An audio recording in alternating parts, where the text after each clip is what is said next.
তাকদীর নিয়ে প্রিয় ভাইয়েরা বিচলিত হবেন না। আপনার তাকদীরে যা আছে আপনি পাবেন, যা নাই কোশ্চিনকালেও পাবেন না, ফুল স্টপ।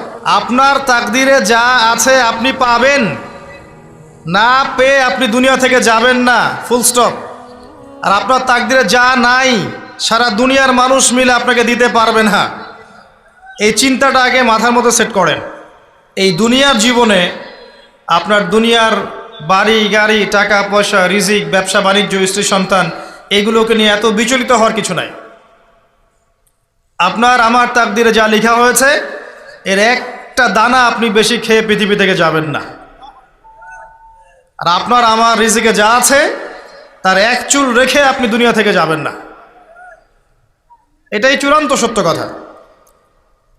আপনি ঘুষ খান আর সুদ খান আর দুর্নীতি করেন আর মানুষের সম্পদ আত্মসাৎই করেন না কেন, যতটুকু লেখা আছে আপনার তাকদীরে এর বেশি আপনি কিচ্ছু পাবেন না।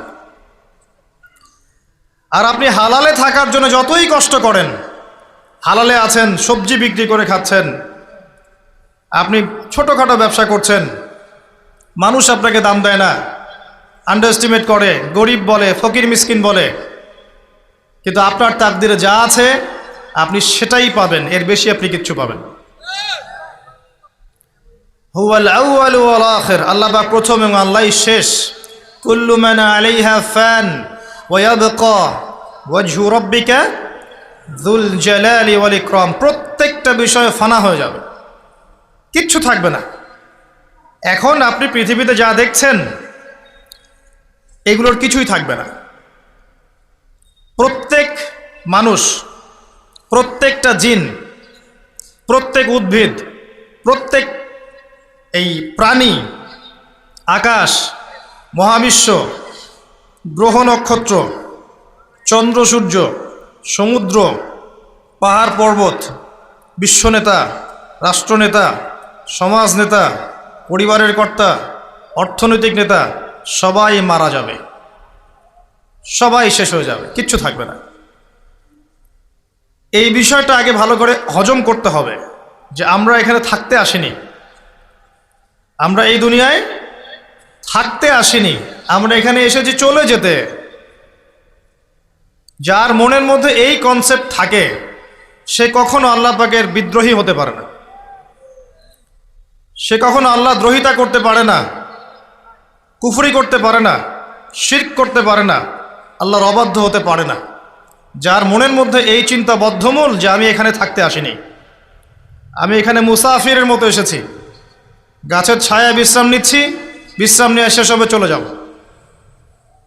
যারাই আল্লাহ দ্রোহিতায় লিপ্ত হচ্ছে, শিরিক করছে, বেদাত করছে, হারাম খাচ্ছে, ঘুষ খাচ্ছে, সুদ খাচ্ছে, জেনা করছে, আল্লাহ দ্রোহিতা করছে, আল্লাহর বিধানকে অস্বীকার করছে, তারা ইনডাইরেক্টলি ধরে নিয়েছে যে তারা মনে হয় পৃথিবীতে চিরকাল থাকবে। কারণ যদি কিয়ামতের মাঠের কথা তাদের স্মরণ থাকতো তারা কখনোই কাজগুলো করতে পারতো না, পারতো? এবার আসেন, আল্লাহ পাক কলম সৃষ্টি করে তাকদীর লিখেছেন, অতএব তাকদীর নিয়ে প্রিয় ভাইয়েরা বিচলিত হবেন না। আপনার তাকদীরে যা আছে আপনি পাবেন, যা নাই কোশ্চিনকালেও পাবেন না, ফুল স্টপ। আপনার তাকদীরে যা আছে আপনি পাবেন, না পেয়ে আপনি দুনিয়া থেকে যাবেন না, ফুল স্টপ। আর আপনার তাকদীরে যা নাই সারা দুনিয়ার মানুষ মিলে আপনাকে দিতে পারবেন না।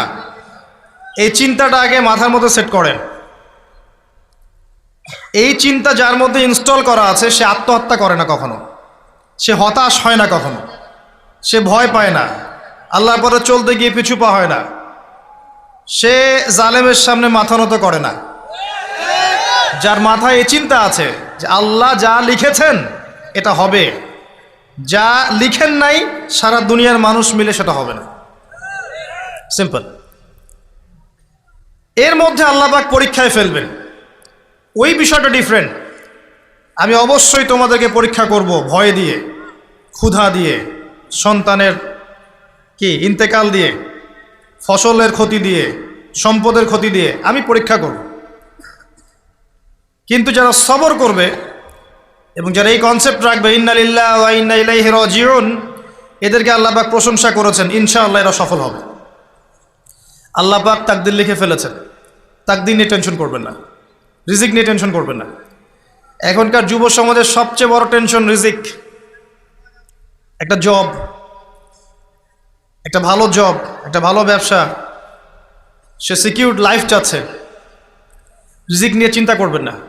আপনার কাছে যে রিজিক আছে এটা আপনার কাছে আসবেই ইনশাআল্লাহ। হয়তো সময় লাগছে কিন্তু আপনার কাছে আসবে ইনশাআল্লাহ তাআলা।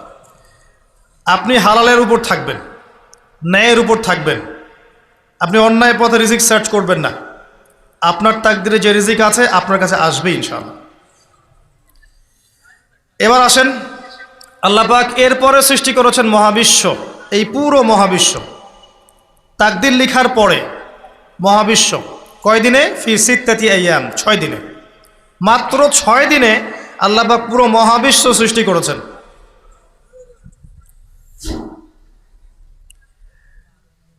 হুয়াল্লাযী খালাকাস সামাওয়াতি ওয়াল আরদা ফি সিত্তাতি আইয়াম সুম্মা ইসতাওয়া আলাল আরশ।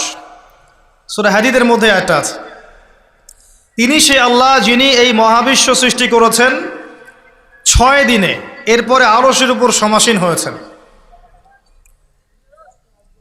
আল্লাহ পাক এর একদিন আমাদের একদিনের মতো নয়, বরং কিয়ামতের মাঠে যেদিন আমরা দাঁড়িয়ে থাকব এই দিনটা হবে আল্লাহর হিসেবে 50,000 বছরের সমান। মানুষ অস্থির হয়ে থাকবে, বিচার শুরু হচ্ছে না কেন। অপেক্ষা করা কাজটা খুব যন্ত্রণাদায়ক, তাই না?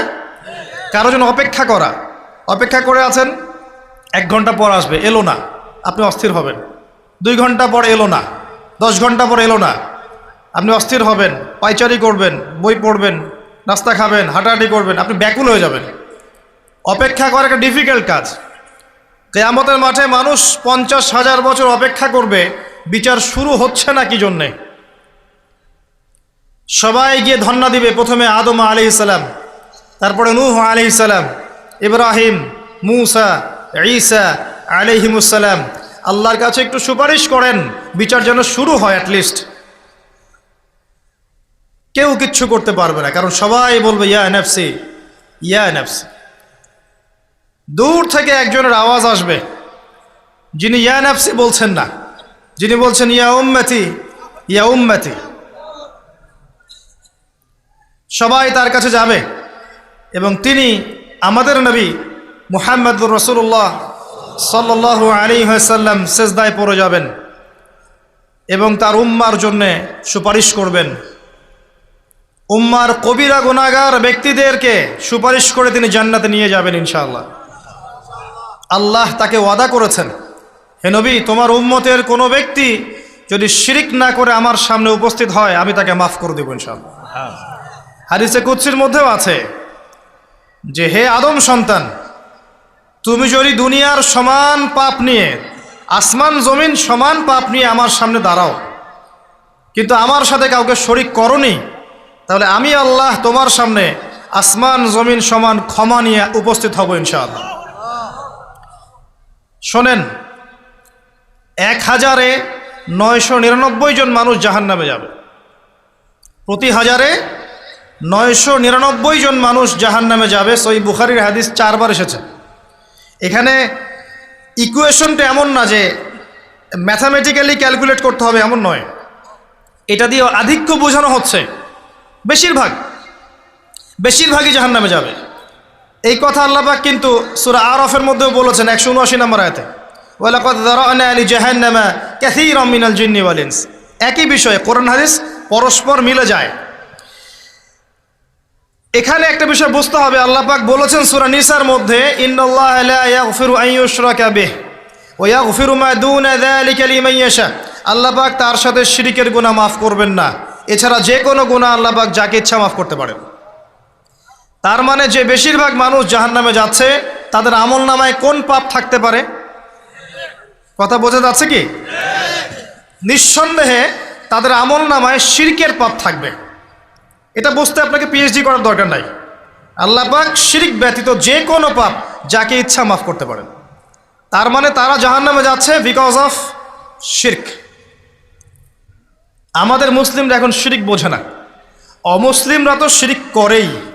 যেমন কেউ বলছে ওয়াকালাতিল ইয়াহুদ উযাইরুন ইবনুল্লাহ, ইহুদিরা বলছে উযাইর আল্লাহর সন্তান, নাউযুবিল্লাহ, শিরক। অথচ ওরাই এখন বিশ্বকে রুল করছে, তাই না?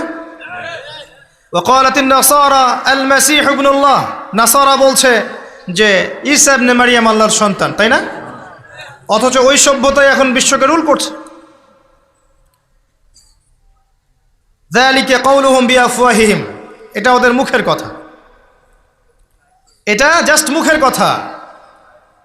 আবার অনেক সময় দেখা যায় যে আল্লাহকে বাদ দিয়ে আমরা মাধ্যম পূজাও করছি। অমুসলিমরা তো শিরক করছেই, যারা মুসলিম তারা দেখবেন আল্লাহকে বাদ দিয়ে মাধ্যম পূজা শুরু করেছে। মাজারের পূজা করছে, কবরের পূজা করছে, মৃত ব্যক্তির ওসিলায় পার পাওয়ার চেষ্টা করছে। মুসলিম থেকে দেখবেন তাকদীরকে অস্বীকার করছে, আল্লাহর হালালকে হারাম করছে, আল্লাহর হারামকে হালাল করছে। মুসলিম থেকে দেখবেন যে হাতে একটা আংটি পরেছে, ভাই কী জন্য পরেছেন? এই রোগ ভালো হবে আমার। গলায় একটা বালা ঝুলিয়েছে, কোমরে একটা মাদুলি, ভাই এগুলো কেন? এগুলোতে রোগ ভালো হবে। মুসলিমদের কথা বলছি, অমুসলিমদের কথা বাদ দেন। যারা বলছে আল্লাহর সন্তান আছে ওদের কথা তো বলার দরকার নেই আমাদের, কারণ এগুলো স্পষ্ট শিরক।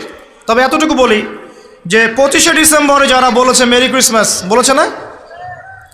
25শে ডিসেম্বর যারা বলেছে মেরি ক্রিসমাস মুসলিমদের মধ্যে, এরা স্বীকার করে নিয়েছে যে ওই দিন আল্লাহ রাব্বুল আলামিন ঈসা আলাইহিস সালামকে জন্ম দিয়েছেন। নাউযুবিল্লাহ, নাউযুবিল্লাহ মিন যালিক। আর এটা এত বড় একটা কথা, এই কথা যদি আসমান জমিন আর পাহাড় শুনে রিয়্যাক্ট করতে পারতো, থরথর করে কেঁপে ভেঙে যেত এরা। সূরা মারিয়ামের শেষের দিকে পড়ে দেখেন,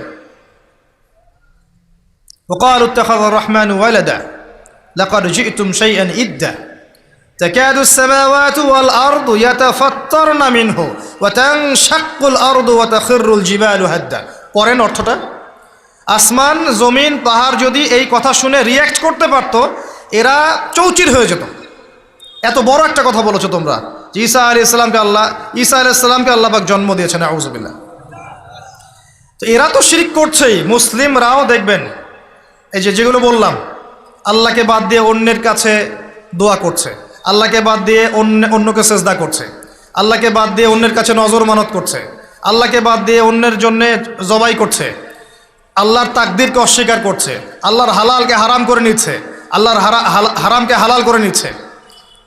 দেখবেন মুসলিমরা করছে। এবার মুসলিম জেনারেশন, এমন একটা প্রজন্ম বের হয়েছে এখন, ইয়াং জেনারেশনের, তারা বলছে যে এই মহাবিশ্ব বিগ ব্যাং থেকে সৃষ্টি হয়েছে, আল্লাহ বলতে কিছু নাই।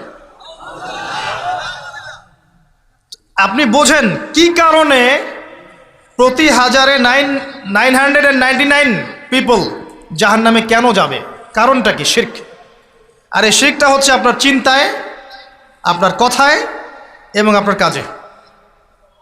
চিন্তার মধ্যে শিরক। যেমন একজন ব্যক্তি চিন্তা করে আকীদা যে আল্লাহ ছাড়া অমুকও সন্তান দিতে পারে, এরকম আকীদা নাই মুসলিমদের? আছে। একজন বলছে আল্লাহ কল্যাণের মালিক আর শয়তান হচ্ছে অকল্যাণের মালিক। কথাটা শুনতে খুব ভালো লাগে না? অকল্যাণ হয়তো আল্লাহর পক্ষ থেকে আসে না, আল্লাহ পবিত্র, অকল্যাণ শয়তানের পক্ষ থেকে আসবে। ব্যাপারটা কি এমন?